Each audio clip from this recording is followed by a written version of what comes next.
一個下大雪的冬天，小鹿斑比的媽媽生病了，斑比出去找醫生。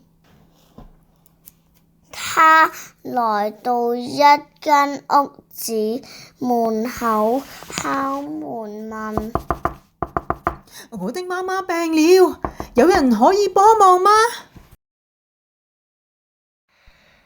不一會兒，狐狸從屋裏走出來說：是誰這麼吵？我還在好夢中呢。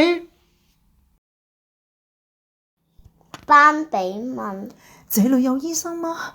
我的媽媽生病了。狐狸說：你有錢請醫生看病嗎？斑比說：我家裏有很多金幣。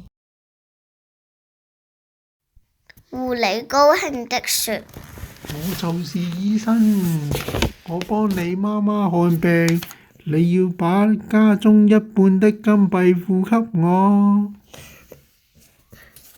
斑比一口答應了。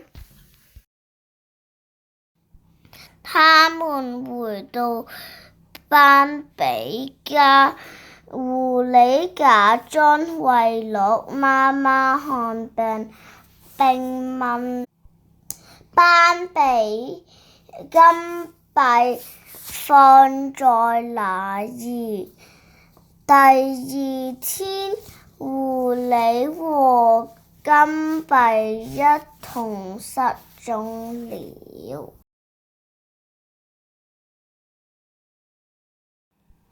斑比被騙，傷心的在門口哭了起來。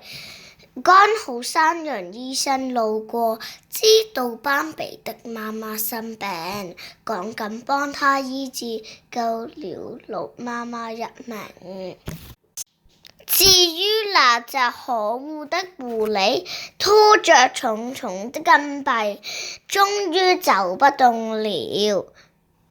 雪越下越大，狐狸叫苦連天，最後支持不住，凍死了。